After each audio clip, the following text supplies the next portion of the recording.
તો બનાસકાંઠા જિલ્લામાં મોડી રાત્રે વરસાદ પડ્યો। ભારે વરસાદ બનાસકાંઠા જિલ્લામાં સાર્વત્રિક વરસાદ પડી રહ્યો છે। પાલનપુર અંબાજી મુખ્ય હાઈવે પર ઢીચણ સુધીના પાણી ભરાઈ ગયા છે। હાઈવે પર પાણી ભરાતા વાહન ચાલકો મુશ્કેલીમાં છે। વાહનો બંધ પડી જતા લોકો પણ હેરાન પરેશાન છે। હાઈવે પર પાણી ભરાઈ જતા ટ્રાફિક જામ થયો છે। હાઈવે પર ભરાતા પાણીના નિકાલની વ્યવસ્થા કરવાની માંગ ઉઠી છે। બનાસકાંઠાના દ્રશ્યો સતત વરસાદને કારણે કઈ પરિસ્થિતિ છે આપ જુઓ। જે વાહન ચાલકો છે તેમને સતત મુશ્કેલી વાહન ચલાવવામાં, કારણ કે જુઓ જે પાણી છે એ રસ્તા પર ફરી વળ્યા છે।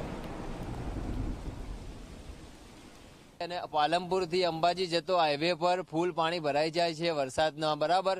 તો હવે મારે સવારથી સાંજ સુધી છોકરા લેવા જવાનું હોય તો અહીંયા પાણી ભરાયેલું હોય તો મારે કઈ રીતે જવાનું? હવે ગમે ત્યારે બી અહીંથી પસાર તો મોટા સાધનો પસાર થઈ જાય તો રિક્ષામાં છાંટા પણ ઉડે છે। નાના નાના છોકરાઓને તકલીફ પણ થાય છે।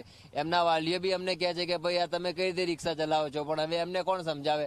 આટલું પાણી તમે મીડિયામાં બતાવો તો વહીવટ તંત્ર પાલનપુરનું હોય જે આઈને સાફ સફાઈ કરે, એવી મારી નમ્ર વિનંતી છે તમને, બરાબર।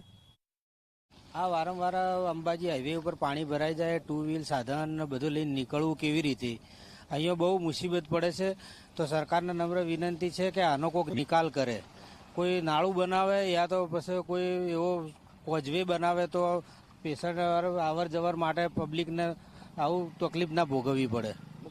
મુખ્ય હાઈવે પર પાણી ભરાય છે તો એના માટેનું કોક તો વિચારવું પડે ને, પબ્લિક કેટલી હેરાન થાય છે। નર્મદામાં